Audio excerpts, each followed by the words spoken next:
अगर तुमने 369 किया, 555 किया, अफर्मेशन, स्क्रिप्टिंग, विजुअलाइजेशन सब ट्राई किया है और फिर भी तुम्हारी रियलिटी वैसी की वैसी है, तो ये वीडियो तुम्हारे लिए है। क्योंकि शायद तुम्हारी टेक्निक फेल नहीं हो रही है, शायद हर टेक्निक के बाद तुम वापस उसी आइडेंटिटी में लौट रहे हो जिसमें पुरानी रियलिटी बनी थी।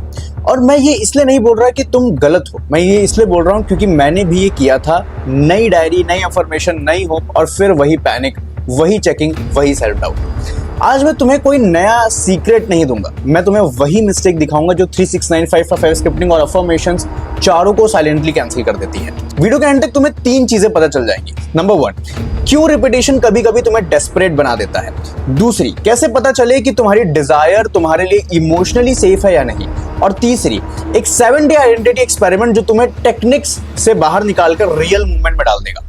लेकिन पहले एक ऑनेस्ट क्वेश्चन मैं आपसे पूछना चाहता हूं। जब तुम अपने बिगेस्ट डिजायर सोचते हो, मनी, रिलेशनशिप, सक्सेस, बॉडी, तुम्हारी बॉडी एक्सपैंड होती है या टाइट फील करती है? अगर चेस्ट टाइट होता है, स्टमक में प्रेशर आता है या माइंड तुरंत पूछता है कब होगा, तो तुम डिजायर को क्रिएट नहीं कर रहे, तुम एब्सेंस को रिहर्स कर रहे हो। मान लो कोई एक पर्सन है जो रोज लिखता है फाइनेंशियली अबंडेंट, लेकिन लिखने के 15 मिनट बाद वो बैंक बैलेंस देखकर पैनिक करता है, दूसरों की इनकम से कंपेयर करता है और अपने ऑफर को पोस्ट करने से डरता है। उसकी नोटबुक में अबंडेंस है लेकिन उसके नर्वस सिस्टम में शॉर्टेज है।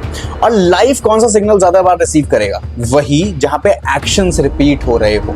सेम रिलेशनशिप में देखो, कोई बार बार बोल रहा है आई एम चूजन, फिर लास्ट सीन चेक कर रहा है, स्टोरी व्यू काउंट कर रहा है और एक रिप्लाई के लिए पूरा मूड चेंज कर रहा है। वर्ड चूजन है, बिहेवियर वेटिंग वाला है। यही रीजन है कि तुम 100 अफर्मेशन के बाद भी कन्विंस नहीं कर पाते, क्योंकि आपका ब्रेन वर्ड से कम रिपीटेड एविडेंस से ज्यादा सीखता है। टेक्निक को सीड समझो, आइडेंटिटी को सॉइल। अगर सॉइल में डर, गिल्ट, अनवर्दीनेस का इशू है और ओल्ड सेल्फ इमेज है, तो सीड कितनी भी बार डालो ग्रोथ इनकंसिस्टेंट ही लगेगी। मैं मैनिफेस्टेशन को सिर्फ थॉट का गेम नहीं मानता। थॉट इंपॉर्टेंट है, लेकिन थॉट के नीचे फीलिंग है, फीलिंग के नीचे बिलीफ है और बिलीफ के नीचे आइडेंटिटी है और आइडेंटिटी के नीचे डेली एविडेंस। इसलिए मैं ये लाइन याद रखता हूं कि तुम वो मैनिफेस्ट नहीं करते जो तुम चाहते हो, तुम रेपिटेडली वो रेनिफोर्स करते हो जो तुम अपने बारे में सच मानते हो। अब इसका मतलब ये नहीं कि तुम डिजायर छोड़ दो, बिल्कुल नहीं। डिजायर डायरेक्शन है, लेकिन डिजायर को पकड़कर अपने वर्थ को प्रूफ मत बनाओ। अभी अपना नोट्स खोलो और ऊपर लिखो मेरी डिजायर क्या है और नीचे लिखो अगर मुझे आज ये मिल जाए तो मुझे किस बात का डर है। यहां लोग पहली बार ऑनेस्ट होते हैं। मनी आएगा तो लोग जज करेंगे, रिलेशनशिप मिल गया तो खोने से डर लगेगा, सक्सेस मिला तो मेंटेन करने का प्रेशर होगा। देखो, प्रॉब्लम सिर्फ मेरे पास नहीं है और ना मेरे पास कभी थी। कभी कभी बॉडी रिजल्ट को अनसेफ समझ सकती है।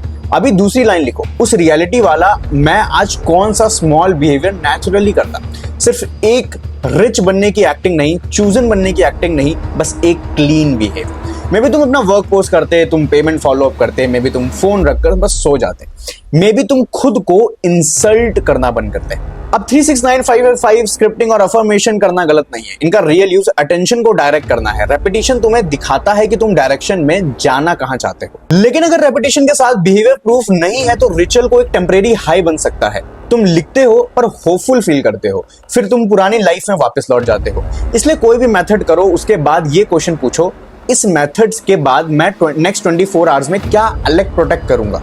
अगर आंसर नथिंग है तो शायद तुम मेथड यूज नहीं कर रहे, तुम मेथड से रिलीफ खरीदने की ट्राई कर रहे हैं। अब अगले 7 दिन किसी भी टेक्निक को बैन नहीं करना है, लेकिन ये रूल याद रखना है और इस रूल को ऐड करना है। रूल क्या है? हर मॉर्निंग एक आइडेंटिटी सेंटेंस लिखो और हर दिन उसका एक प्रूफ देखो, बस। For example, I am a person who creates value even when I feel uncertain, it is my example. So इसका प्रूफ क्या होगा? आज एक रिलीफ आइडिया मैं पब्लिश करना चाहूंगा, this is my proof. Second example, I am emotionally safe without instant replies. इसका proof क्या होगा? अड़ जाने पर 10 मिनट प्रोफाइल चेक ना करना। अगर मेरा नेक्स्ट एग्जांपल की identity I handle money with काम, तो इसका प्रूफ क्या होगा? एक पेंडिंग मनी एक्शन लेना, बजाय इसके कि मैं बैंक बैलेंस देख के पैनिक करूं। रात में 30 सेकंड लिखो, आज मैंने अपनी पूरी आइडेंटिटी को कहां फीड किया और नई आइडेंटिटी को क्या प्रूफ दिया। जज मत करना, बस ट्रैक करना। डे 7 तक तुम कोई मैजिकल रिजल्ट डिमांड मत करना। तुम्हारा फर्स्ट रिजल्ट क्लैरिटी होगा। तुम फाइनली देख पाओगे कि तुम्हारे पैटर्न्स किस मूवमेंट में तुम्हें वापस खींचते हैं। तुम्हें नई टेक्निक की जरूरत हो सकती है, लेकिन उससे पहले तुम्हें एक नया एविडेंस चाहिए कि तुम उस रियलिटी को हैंडल करने वाले पर्सन बन रहे हो। और आज सिर्फ एक डिजायर चूज करो, एक फियर लिखो और एक बिहेवियर प्रूफ दो यही तुम्हारी रियल स्क्रिप्टिंग है। सिर्फ लिखो आइडेंटिटी। तुम्हारे आइडेंटिटी लिखने से मैं समझ जाऊंगा कि तुमने चैलेंज एक्सेप्ट कर लिया है मेरे 7 डे एक्सपेरिमेंट का और तुमने स्टार्ट कर दिया है 7 डे एक्सपेरिमेंट। और अगर तुम जानना चाहते हो कि डिजायर सोचते ही बॉडी टाइट क्यों हो जाती है, इसका सॉल्यूशन क्या है, तो मेरी नेक्स्ट वीडियो है। अगर आपको मेरी नेक्स्ट वीडियो मिस नहीं करना है तो इस चैनल को अभी सब्सक्राइब करो और इस वीडियो को लाइक कर देना। और मैंने एक वीडियो अपलोड ऑलरेडी कर दिया on angel numbers and law of attraction, और ऐसी मल्टीपल वीडियोस मैं अपलोड करते रहता हूं, तो चैनल पे विजिट जरूर करना। और मेरे एंड स्क्रीन पर और आई बटन पे भी आपको वीडियो दिख रही होगी, एक बार डिस्क्रिप्शन चेक करना मत भूलना। Thank you so much everyone for watching. Comment करके जरूर बताना।